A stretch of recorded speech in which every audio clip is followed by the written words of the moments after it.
Hey guys, welcome back to Clownfish TV. This is Kneon. I am here with Geeky Sparkles. Hello. And it's going to get lean and mean for Hollywood in 2026. This is kind of a follow-up to a video we did the other day talking about how it wasn't looking too good. And now we've got some numbers to back it up. It's not looking good at all. In fact, layoffs in entertainment and media were up 18% this year, and there are more on the horizon. And they're talking about all the scripted shows for 2026 are going to be done on the cheap. And shocker, I tell you. Shocker. And there's going to be a lot of consolidation. So people are going to look at 2026 and they're going to be like, oh, there's some big movies coming out next year. I'm like, yeah, there are some big movies coming out next year. They're already filmed. Most of them are there. You know, they already have the crew and everything. Yeah.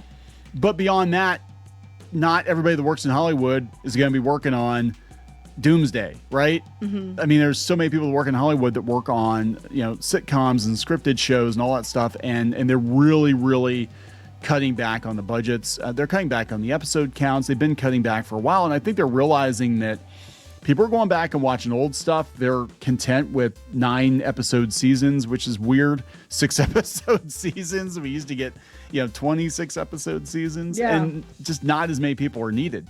And everybody costs too damn much. So let's talk about this.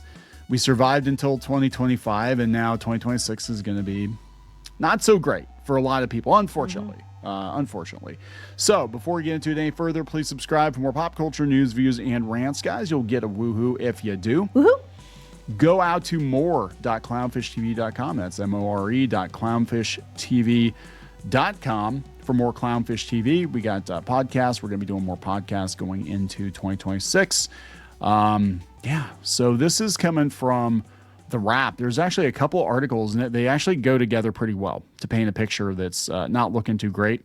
They both come out today. One is that entertainment and media layoffs were up 18%. Over 17,000 jobs in the entertainment industry slashed in 2025. I expect it to be higher, but I know they slashed a bunch before that. They say after a slight dip in layoffs in 2024, the entertainment and media industry jobs suffered through another difficult year. In 2025, over 17,000 jobs were cut across television, film, broadcast news, and streaming in the first 11 months of the year. This figure is up 18% from last year, continuing a trend from the past few years as the industry has wrestled with consolidation and other pressures like the double strikes. Oh my! I was going to say, go down to the chart and look. Oh, look, it started in 2023. Yeah, I would have guessed that. So when we said this was not going to go the way you thought it was going to go, we really meant this was not going to go the way you thought it was going to go. But also, there is some contraction going on because remember, 2019 through 2022.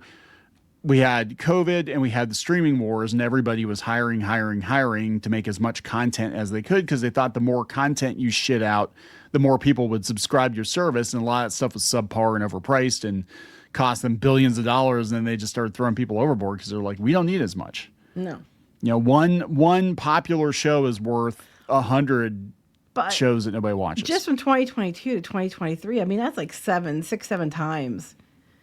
An increase in the amount of people who got laid off. And it all started when it wasn't because of pandemic. It was because of the strikes. Yes, because everybody costs more. Failures, the TV show failures, because it was, you guys have been putting up too with a lot of these ridiculous shows and movies people aren't watching, but they, hit certain check boxes. And then, eventually the studios couldn't handle losing more money. Yeah. Yeah. You can only go so far, and the venture capital ran out.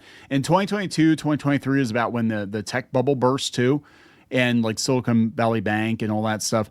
And they ran out of money. They couldn't just get, infinite money. Anytime they need money, they just dip into the till and take some, and that ran out. But they said the most cited reason for layoffs was restructuring and industry consolidation, according to Challenger. So this summer, the FCC officially approved the merger between Paramount and Skydance, leading to layoffs across the Paramount entertainment business. Disney laid off hundreds this year as part of Bob Iger's 2023 initiative to cut costs amid an audience migration away from cable TV subscriptions to streaming platforms. Now, they cut corners because a lot of the shit they've done hasn't performed, and they realize they can do it with fewer people. Mm-hmm. Oh no, a World Economic Forum survey found that 41% of companies worldwide expect to reduce their workforces over the next 5 years because of the rise of AI. I was going to say, they're not blaming on AI yet. Yeah, Yes, they probably are because there's things that AI can do that humans getting paid to do, and it's something that could be done accurately. They're gonna replace you because they want to keep more money. It's shit. Because here's the thing. Again, this is what they're not thinking about. These companies are dumb. You get rid of people and use AI, but then there's all those people who have no income who can't buy your products. So eventually, you're just going to put yourself out of business because the AI can't. What you can't expect the AI. They're not getting paid. They don't have the money to buy your products. So who's going to buy your stuff if no one has a job to pay for it? We just print more money and give it to everybody for free. So they can give it to us. So they can give it to us. That's what we do. Everybody gets their universal basic income. We just print more money. That just solves everything, right? They said, yeah, AI is cementing itself into everyday life. Digital media companies are struggling to survive. Sites that relied heavily on SEO and search are having to adapt, and some shuttered completely, like Teen Vogue. They said layoffs across... Nothing of value was lost. Nothing was lost. Layoffs across Condé Nast and Penske-owned properties removed work-from-home employment as an option, instituting in-office mandates and forced resignations. PBS lost federal funding under Trump. So the job losses underscore a more broadly weaker job market, with November seeing more than 71... Holy shit. November saw more than 71,000 layoffs. Look, we keep telling people, and they keep trying to argue with us, the economy is not good right now. It really isn't. We noticed that, especially in retail spaces and stuff this holiday season, people weren't spending as much. They tried to say that they were, but a lot of them were putting purchases on credit cards. They were using Klarna and Affirm and all this other stuff. Thriftmas. It's not great. And I think as certain industries constrict in 2026, maybe it's just growing pains, but I think we're going to see a lot more constricting. And entertainment is like the first thing to go, because you really, not only do you not really need it, but there's so much of it out there that's better than what's being produced today that people are just going back and watching old shows, buying old media from the thrift store. There's a lot of things that are better than what we get today. So, if you're going to sink, 40 hours of your life into binging a TV show or something, you can do a lot better than what's on Netflix right now, So that's what I think a lot of people are doing. And there's so much on streaming for free too. But they said, it's the second highest over the last 5 years, behind the 2022 cuts. They said since the financial crisis in 2008, companies have shifted away from year-end layoff announcements. The media industry has lost over 7,000 jobs per year on average from 2010 to 2017. But they're like, oh, wait. There's one industry in the entertainment business that's growing, the creator economy. Oh, no. Let's wait. Let's wait and see what happens after this year, because we are hearing horror stories from other YouTubers, and we're seeing it. We're seeing channels get snapped. We're seeing people's revenue get snapped. We're seeing their views go down. We'll wait and see. Wait until next year. No, it's growing, but then Hollywood's mad they're losing, so they're going to make sure they come into that space too. And try to take it over, which will destroy everything, because if people wanted Hollywood, they would go to Hollywood. Yes. They don't want you, but they're going to make sure Google was going to team up with them because they're going to kiss the CEO's ass. So this is coming from the Wrap as well. They're basically saying that they're going to cut back on the cost of TV shows, right? They said 2025 rewrote Hollywood's playbook for leaner scripted shows. A new normal for scripted programming comes into focus as the industry says goodbye to yesterday's big budgeted hits, embraces for further consolidation. But this is fine, guys. Everything's fine. They said in 2025, a leaner new normal for Hollywood's scripted programming came into focus as the industry and viewers bid farewell to the big budgeted hits of yesterday's business model. They said the most high profile of those conclusions was Stranger Things, which doesn't look very expensive this year. Sorry. It really doesn't. Arguably the biggest piece of original programming to come out of the streaming era. they said, yeah, 42 episodes, $1 billion in merchandising, whatever.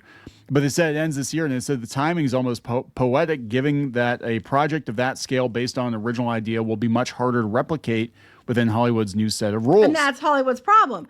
You can't, because they're talking about shows are going to be cheaper. I think that just helps bring out creativity.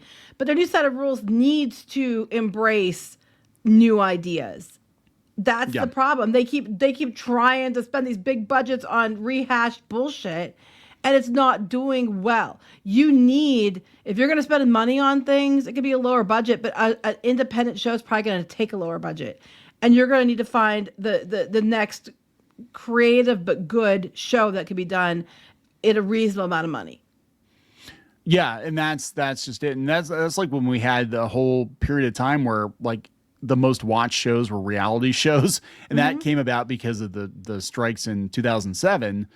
They're like, oh, we can just film idiots and we get the same amount of watch time, same amount of views as, scripting something. Right. And and that's what they started doing. But they said, yeah, streaming giants and broadcasters ended many shows while cutting back on ordering new ones, as the last 2 years of strikes and consolidation rewrote the playbook on what a worthy bet looks like in an increasingly competitive fight for audience attention. No. Yeah, okay, the audience attention, yes. This isn't about the strikes. This is about the fact that you greenlit a bunch of stupid things because you're trying to chase the, identity politics, DEI bullshit chuck wagon. And you were trying to chase this because that's what you thought people wanted because you listened to, what people are on Blue Sky now that we're on Twitter. And you were out there, trying to do all these shows for this audience that was not real. And it was just, this a very small group of people and their friends. And then the majority of people globally had no interest. And you flushed so much money down the toilet. You got rid of people who brought it because they were, white, straight, male, or whatever. And then you put in people who didn't have a good idea, but they were the right kind of person. And then you did the right kind of show. And then the audience said that's the wrong kind of show, and you lost a shit ton of money. It had nothing to do with the strikes. The strikes were an excuse so you could get away with dragging it out to fire these people so you can get rid of them. Yeah. That's what it's about. Let's just be honest here and stop beating around the bush. Well, they said that, now we're down 37% from the height of peak TV, which they consider 2013 and 2022. And that's the era when they greenlit a bunch of shit that nobody was going to watch, right? The end of that, but early on into that, they started greenlighting stuff. I think in 2014, they started it, but it didn't get really, really, really bad until like 2017, 2018. Because it takes years to go through the pipeline. Right, and then until it got done, and then around 2020, 2021, they had an uptake because of COVID. People were home watching. But then as soon as it had to carry it on its own merit, it just crashed and burned. I'd say 2018 on, you started crashing and burning. So the last 2 years especially saw Hollywood on a spending spree to lure subscribers. That'd be 2020 through 2022. They said TV fans and industry insiders felt the crunch of that new normal this year. This is the first year where we're starting to see all these cutbacks, right? With fewer new shows being announced across platforms and the end of series like Andor, Bel Air on Peacock, which I forgot existed, The Handmaid's Tale. The change even brought the end of long-running broadcast favorites like The Conners. That's a favorite. And the Blue Conners was a load of shit too. It's called The Conners because you got rid of Roseanne because she did something you didn't like. Yeah. So they're talking about the, can we say that? Is this a racist term? TV's rejiggered landscape. Can I say that? What is it, rejiggered? I don't know. Rejiggered landscape. It sounds like a slur. Rejiggered I don't know what it is, but it sounds slur. I'm triggered. You need to take it down. Rejiggered triggered me. Rejiggered triggered me, and now I'm triggered, and you need to take that down because I'm a woman and my feelings are hurt. And I'm What's a ginger. wrong with you? I'm You're a rejigger? Are you some kind of rejigger? What the hell's wrong with you? Rejiggered this. Anyway, TV's rejiggered landscape also boasted success stories. HBO Max's The Pit. Never heard of it. I only had a budget of $4 to $5 million per episode. Went on to win an Emmy. Go them. Severance cost $20 million. Good. Yeah, $20 million episode. Netflix had Adolescence. I don't know. And Pluribus. Pluribus was actually crazy expensive, I guess, because who knew it cost a whole lot of money to film cities that are empty, because they got to get people out there and they got to do a bunch of effects and stuff. They talk about spin-offs. Okay, so here's what's going on. This is somebody who used to work for Amazon MGM. it's a tough time in our business. I don't want to sugarcoat that.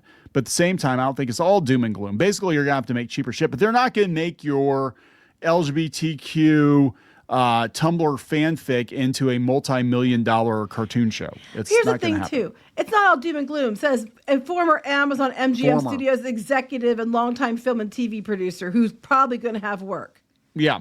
There's going to be some great stuff coming out next year. I think they vastly overstated our demise. I'm still optimistic. You are, because you're the one that still probably have a job. Amazon's going to bankroll you. That's the thing. Like all these entertainment companies. Former Amazon, but still, he probably has friends. I'm sure. And his stuff will get to the right eyes to make sure he still has a job. It's going to be Highlander. It always is going to be Highlander. Yeah. I think 2013 to 2022, peak TV, as they call it, that was when you could walk in off the street and get handed a show and millions of dollars to make the show. And that's only over. if you were a certain type of person. Only if you're a certain type of person, yeah. So they're talking about the decline. This is Fred Black from Amper Analysis. He said, we're still dealing with the pain of the transformation of the TV industry. Much like the contraction of unscripted programming, he believes the content cutback is over, at least until the next wave of media consolidation prompted by the looming sale of Warner Brothers. Here's the thing. All this could have been avoided. Here's a few ways it could have been avoided. One, you didn't all need your own streaming service. That was number one. That was dumb. You could have made content for other streaming services. You'd probably you'd be paid a lot. You wouldn't need your own service and all the stuff that goes with it. That was number one. Number two, y'all greenlit a bunch of stupid things, tried to bring back a bunch of things that, you had the rights to that you thought would be cheap and easy. And you did it wrong by, swapping everything and making it, some DEI initiative instead of an actual, reboot to whatever people liked. They called the fans names and that bit you in the ass. So you have those two things going on. You have people that are just like so damn greedy, it's ridiculous. Then you had the strikes where you're asking for more. I mean, there's a long list of things that led to this. Oh yeah, but they said it's going to contract for sure, especially with the Warner Brothers thing, and they're not going to shutter HBO Max immediately, but probably eventually they will. They said Netflix said it doesn't plan to shutter HBO Max immediately after pledging to keep it running as a separate streamer and pursue bundling options and to preserve the creative operations for the media giants, film and TV creative operations. How long that immediately lasts would remain to be seen. Now, I think people said they won't change anything right away. It'll probably take 2 to 3 years, but eventually they'll consolidate. Oh, I'm sure they will. And and you're going to be competing not only with other Hollywood studios, but as the tools get more and more advanced, you're going to have individuals be able to make shows that look as good, if not better, than what Hollywood's producing for a fraction of the budget. Well, that's what they're afraid of. They're afraid that. They're afraid of the creator economy, which is why they're trying to infiltrate and take over YouTube and stuff. Yep. So it's very interesting stuff. But yeah, it's not going to get better. And what's going to happen is I think we're going to see a lot more attacks on creators from the Hollywood media as they feel the pinch. And I think that's what a lot of this is about. I don't think it was ever really political. I think just the politics were an excuse, just like the AI thing now is an excuse to attack people. Whatever you think you have to discredit and attack your competition, that's what these people are doing. It's going to get ugly. I think it's going to get ugly because, again, it's like Highlander. So some heads are going to get chopped off in the process. Are we going to wrap this up? Mm-hmm.